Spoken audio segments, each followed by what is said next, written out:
Most haunted places in India in Hindi की दूसरी कड़ी में अजब गजब फैक्ट्स आपका स्वागत करता है। आज हम आपको बताने जा रहे हैं भारत की कुछ और भूतिया जगहों के बारे में जो बहुत से लोगों के दिलों में डर और रोमांच पैदा करती है। Most haunted places in India के पहले भाग में हमने आपको बताया था फर्न हिल होटल, एलिया घोस्ट लाइट्स, शनिवार वाड़ा फोर्ट, जीपी ब्लॉक और टनल नंबर 33 के बारे में, जिसका लिंक नीचे डिस्क्रिप्शन में दिया गया है। आज हम आपको बताने जा रहे हैं अग्रसेन की बावली, the church of three Kings, Mukesh mills, national library और सेवॉय होटल के बारे में। दोस्तों, आप देख रहे हैं अजब गजब फैक्ट्स। हमारे सभी वीडियोस की जानकारी पाने के लिए आप हमारे चैनल को सब्सक्राइब कर सकते हैं। आइए जानते हैं भारत की सबसे भूतिया जगहों के बारे में।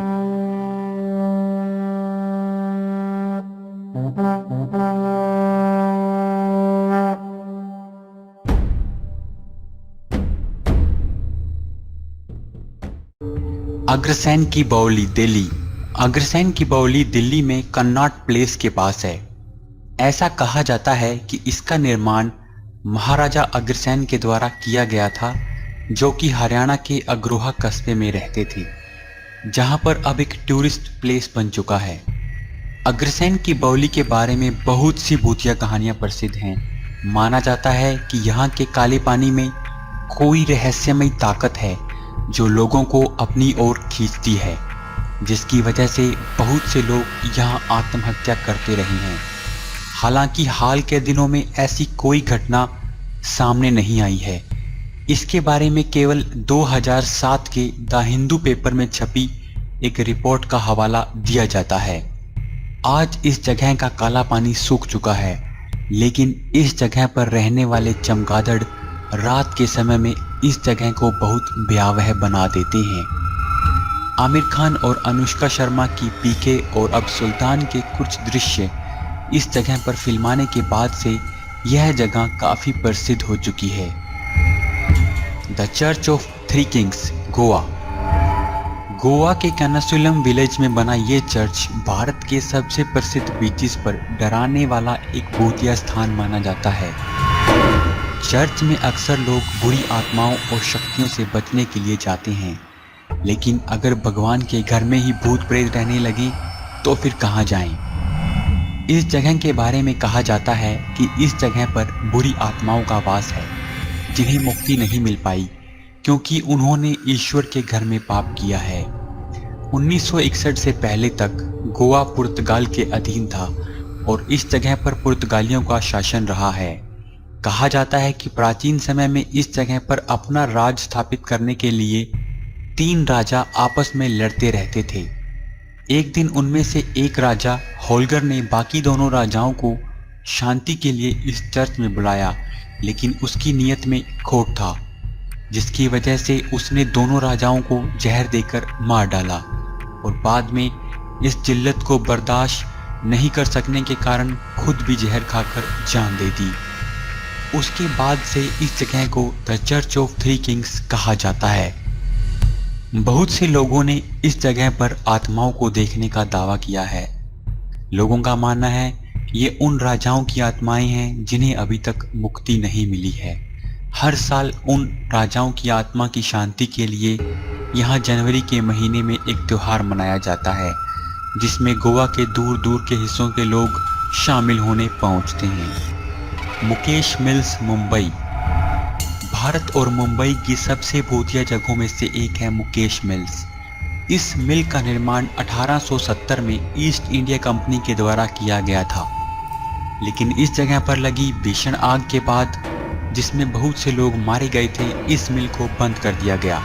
आज ये मिल बॉलीवुड मूवीज और सीरियल्स की शूटिंग के लिए एक परफेक्ट प्लेस बन चुकी है, लेकिन यहाँ पर शूटिंग कर चुके बहुत से एक्टर एक्ट्रेसेस ने इस जगह को बहुत ज़्यादा डरावना और भूतिया बताया है। सदी के महानायक अमिताभ बच्चन, वरुण धवन, यामी गौतम और हॉरर मूवीज़ की स्टार बिपाशा बासु इस मिल में किसी रहस्यमयी शक्ति के होने की बात करते रहे हैं। बिपाशा बासु तो यहाँ तक कह चुकी है कि इस मिल में शूटिंग के दौरान एक कमरे में वो अपने डायलॉग्स भूल जाती थी, जबकि ऐसा उनके साथ पहले कहीं नहीं हुआ। बिपाशा बासु का कहना था कि उस कमरे में कोई ऐसी ताकत थी जो वो डायलॉग्स बोलने नहीं दे रही थी। बहुत से फिल्म और टीवी स्टार इस जगह पर शूटिंग करने से डरते हैं और इस जगह की सच्चाई क्या है, इस बात का पता आज तक कोई भी नहीं लगा पाया है। National library Kolkata. National library, जिसे पहले कलकत्ता पब्लिक लाइब्रेरी और बाद में इंपीरियल लाइब्रेरी कहा जाता था, लेकिन आज़ादी के बाद से इसका नाम बदलकर नेशनल लाइब्रेरी कर दिया गया है। यह लाइब्रेरी भारत के सबसे पुरानी और बड़ी लाइब्रेरी होने के साथ बंगाल की भूतिया लाइब्रेरी भी है। इस लाइब्रेरी की बिल्डिंग का निर्माण मीर जाफर ने 1760 में करवाया था, जिसे उसने भारत के पहले governor general Lord Warren Hastings को तोहफे में दे दिया था। बाद में यह इमारत बंगाल के गवर्नर का ऑफिशियल रेजिडेंस बन गई। 2010 में इस लाइब्रेरी की मरम्मत का काम आर्कियोलॉजिकल सर्वे ऑफ इंडिया के द्वारा करवाया जा रहा था। तब उन्हें यहाँ पर एक सीक्रेट रूम मिला, जिसे खजाना या टॉर्चर रूम के रूप में इस्तेमाल किया जाता रहा होगा और जिसके बारे में अब तक लोगों को पता नहीं था। इस लाइब्रेरी के बारे में लोगों का कहना है कि यहाँ पर आज भी लॉर्ड मेटकैल्फे की पत्नी की आत्मा घूमती है। यहाँ के गार्ड्स भी रात के समय इस लाइब्रेरी के अंदर डर महसूस करते हैं और साथ में हनुमान चालीसा भी रखते हैं। बहुत से लोगों ने यहाँ अपने आसपास परछाइयाँ और अकेले होने के बावजूद भी किसी के सांस लेने की आवाज़ों को महसूस किया है। सेवोए होटल मसूरी। मसूरी के इस होटल का निर्माण एक इरिश मैन ने सन 1895 में करवाया था। ये होटल बहुत से राजाओं और जाने माने लोगों के रहने के लिए एक अच्छा होटल था, जब तक कि इसमें एक महिला की मौत नहीं हुई थी। सन 1911 में मिस फ्रांसिस गार्नेट और उनकी मित्र यहाँ रहने के लिए आई थी। ये दोनों ही महिलाएं पेशे से तांत्रिक थी। मिस फ्रांसिस गार्नेट की मित्र उन्हें वहीं छोड़कर लखनऊ चली गई और एक दिन फ्रांसिस गार्नेट की लाश होटल के कमरे में मिली, जबकि कमरा अंदर से बंद था। पोस्टमार्टम की रिपोर्ट से खुलासा हुआ कि मौत जहर से हुई है और इसके कुछ दिनों के बाद मिस गार्नेट का डॉक्टर भी मृत पाया गया।